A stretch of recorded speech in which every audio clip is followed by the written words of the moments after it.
Happy Thursday, everyone. It's Greg Dixon here with Maurice Thomas Jr. And for the Notes Show, we're going to talk about ways to grow your money. And Maurice, I'm going to get you to explain what you like about mortgage note investing and the kinds of investments you like to make. Okay, hey, happy Thursday, everyone. It's been a while. Welcome back. What I love about note investing. Um, what don't I love? I guess I'll start with the competition. Okay, it's no competition. I know you guys probably thinking, why are you saying there's no competition? There's no competition because it is a lot of collaboration. So, for example, if I have a note that I am looking to unload, we typically don't go post it in the newspaper. I don't know if people still post in the newspapers. We don't go post it in the newspaper. We don't, go post it. We may go to Paper Stack. We may post it, maybe in one of our Facebook groups if we do belong to a Facebook group. But in general, we post it to the community, which is the note investing community. It's a very small knit community. You pretty much know the players in the space, the big players, and then you have individuals where you know if I have a note, I will be sending that note to one of my buddies, and the word kind of gets out from there. You do have individuals like brokers and different things of that nature in the space. If someone ultimately cannot unload that note during that time frame, maybe they give themselves 30 days or so. But it's low competition. I'll say that. Um, I love the exit strategies. Love the exit strategies associated with the notes as well. It's something that it's about 6 or 7 exit strategies that we deploy when we actually look into maybe exit a deal. Um, Long-term wealth. That's the biggest piece. Greg and I always talk about long-term wealth and how we are looking to maybe, obtain a note every 30 to 45 days, which is tough, keeping pace. I haven't been able to keep pace, but that is one of That's our, we're aspiring to that. you know, no matter if we're doing a joint venture or a hyper deal with someone, we're always looking to accumulate more cash flowing assets, Yeah. more and so the mortgage no space. We really like helping homeowners avoid foreclosure. That's the biggest piece. You kind of step in, and in our role, we're able to do. I don't want to call it loan modifications, but we're able to come in and maybe help restructure some deals. And Yeah. then not only that, if it's someone who, you know, inherited a property they no longer wanted as well, we're able to step in and, maybe help that individual unload that asset and different things of that nature. Yeah. But the most important piece is um, what I like to say is in the real estate. The real estate space is the backbone of a lot of portfolios. No matter whoever you see who invests, you will see that real estate is in the backbone of their actual portfolio when it comes to diversification. And then of that, of course, you want to have your mortgage notes, which is another thing. I like the financial benefits. Who don't like the financial benefits of it? It's passive income coupled with high returns. And not only that, like I said, I touched on the portfolio diversification. It's just the capital preservation in general, because typically, let's say something is, we don't buy apart. I'll say that. So we automatically get the instant equity, and then it kind of goes back to your exit strategies as well. If you're buying something long term, you'll likely leverage your self-directed IRA, or if you're JVing or hypoing. Let me stop using acronyms. Hypothecation. So if you're doing something of that nature, and then it's just it's different assets. Not I want to call them asset classes within notes. Is pretty much, are you buying a performing note or are you buying a non-performing note? So it's individuals out there that actually just buy the performing notes, and then it's a whole nother investor class who focus on non-performing and second positions and different things of that nature. So that kind of touches on the what I like to call risk management of the asset or the mitigation process of it. Yeah. Um, but yeah, that's just an overview of why I like notes. That was a great question. I didn't mean to go into that whole soliloquy there, but you really got the blood pumping early on. Like I said, it's been some time since we, collaborated together here on the Note Center here. But yeah, great question. Great question. Great. Yeah. You brought in about helping people stay into their homes, and I think that's in a way the mortgage note investing business came out of the fact that there were some issues with mainstream banking in 2008, 2009, and from the human touch, that's the thing is we know at least one colleague who their mission is to help people get into a home when they may Yeah, not be able to qualify for a regular mortgage at a bank, and help them keep their home, when maybe they run into some trouble. So, that's absolutely. the thing. When there's a recession coming, there'll be a lot of people on the edge of losing their home. So that can be a thing too. Uh, Absolutely. so Absolutely. what kind of do you have any preferred properties or things? Do you like performing notes, or do you like any specific areas or anything you like to invest in? That is a great question. And the first part to that is 1A, the type of areas. I love the South. I love Southern states.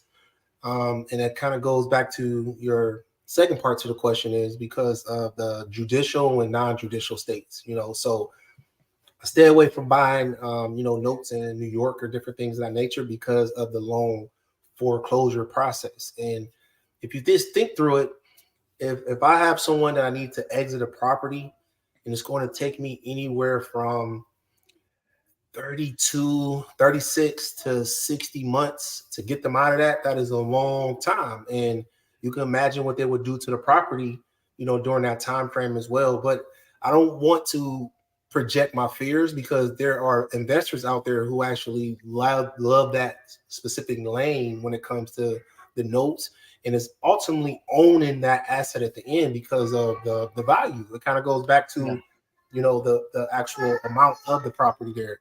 I actually have my office assistant in there, so when you hear Egypt, speak there, that's her singing her favorite tune. And Yeah. I also have Cairo There- back there as well, but it there sounds we like he go. is doing this thing. Um, so Yeah, so as long as the child labor people don't get after you, we're okay. so um, so one of my exit strategies, and I just started doing this, is anytime we acquire a property, usually we were looking to leverage a real estate agent in that area, sell the house as is, take the funds and reinvest it back into a note. However, we have recently pivot, and Nadia, those who don't know Nadia, Nadia is, you know what, we're not gonna go into that. And I promise I'm working on not name dropping, So long story short, Nadia has pivot. I partner with her when it comes to one of her things is group homes or shared living spaces. So she has been taking these homes and going through the proper license at the state and federal level, and she going back to the community development of these communities, and looking at where's the home located. Not only looking at the home and see where it's located, she's able to identify a specific niche in that community as it relates to the shared living space, no matter if it's veterans, no matter if it's a crash pad for flight attendants. I don't even know why they use the word crash pad. I don't like that. But flight attendants, using crash pads for living spaces, no matter if it's traveling nurses. But again, just depends where the property is located, coupled with the type of community is within that community as well. So that is one of my newest exit strategies when it comes to a non-performing note. But great question. That was a great question. That was a compact question, Greg. Bad question. Yeah, take it You, easy on me. Give me one question at a time. yeah. So we know some people who just love those non-performing or distress situations, right?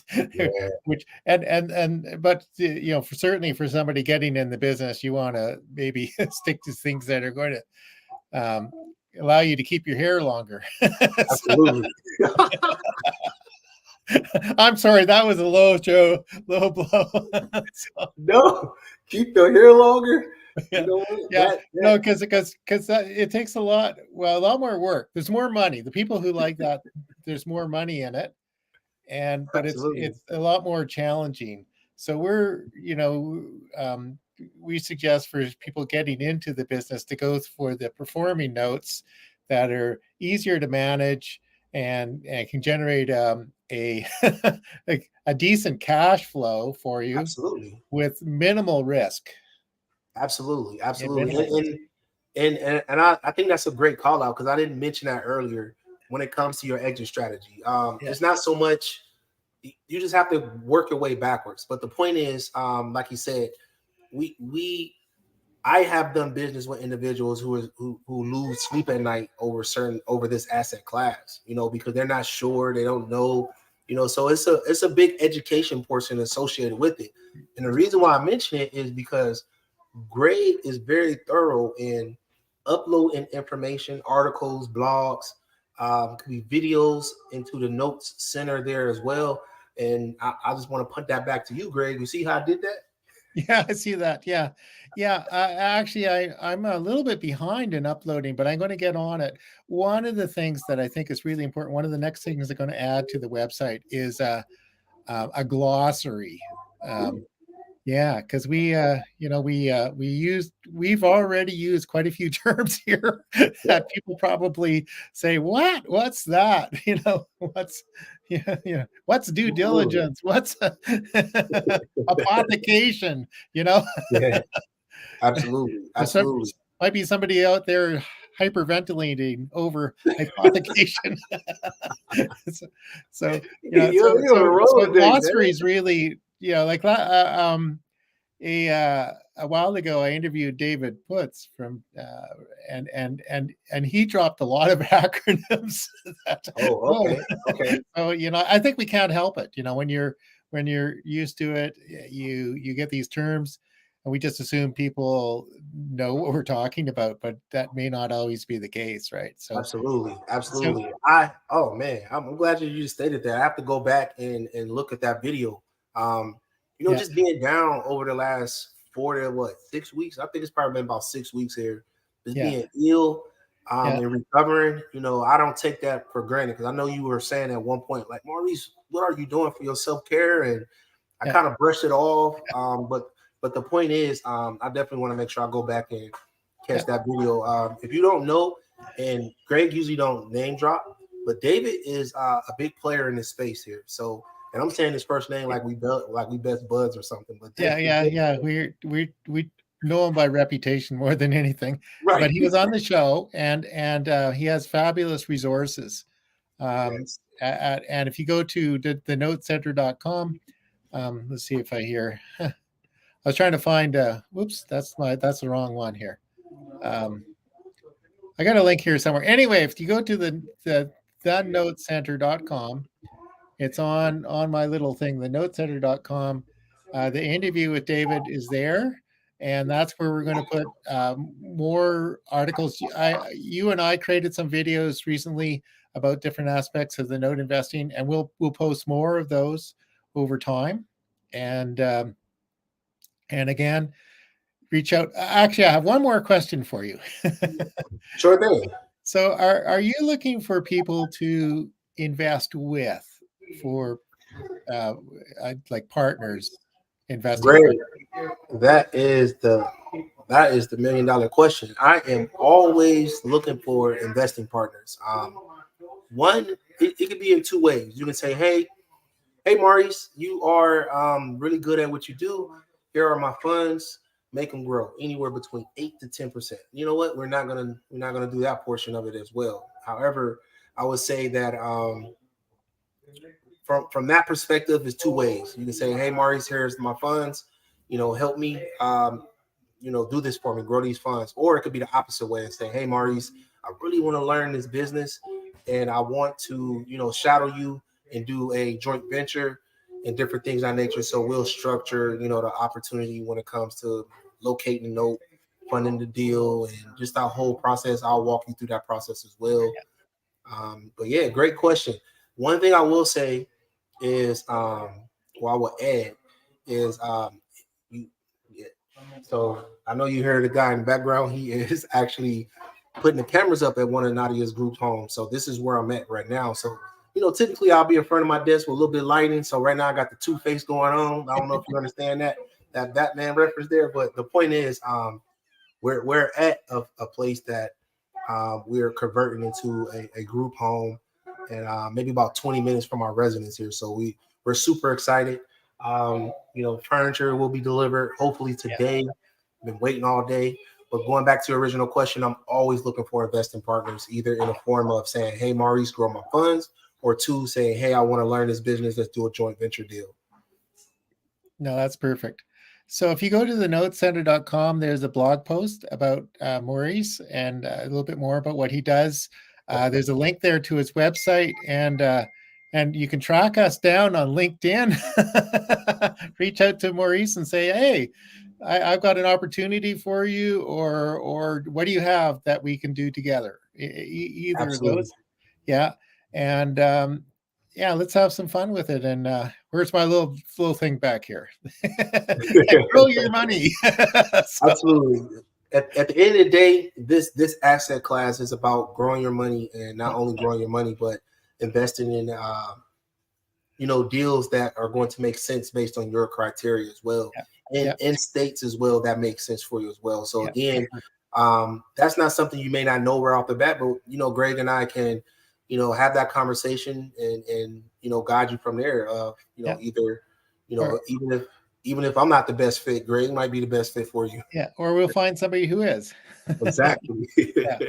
And if you're listening, if you want to be a guest on the show at some point, just reach out and we'll book you in, and let us know. I think this it's a very large industry, and probably almost everybody does something slightly different.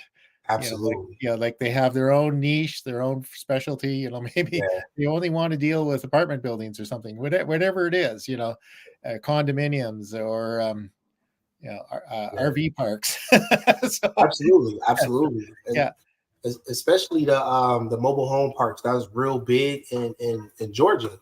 And not only that, with Georgia, maybe we'll touch on the state that I reside in as it relates to, because people ask, hey, do I need to have some kind of special federal license or different things of that nature? It depends on your state and how many notes that you have and different things of that nature. So maybe we'll touch on that.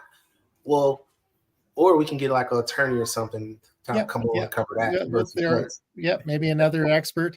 I'm just going to have to say one of my favorite RV parks was in Georgia, near Metter, Georgia, where Metter, the motto is it's better in Metter. And anyway, I've got lots of stories about Metter, but we'll leave that for another day. So again, reach out to us, take us out, go to the thenotecenter.com.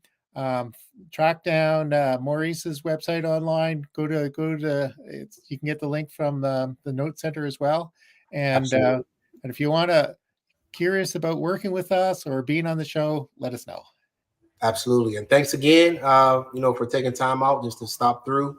Again, like Greg is saying, tiglegacy.com.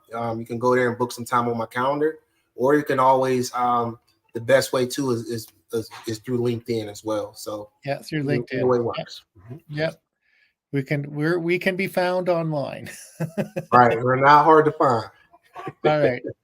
Happy Thursday, everyone. Absolutely. Stay safe, stay healthy.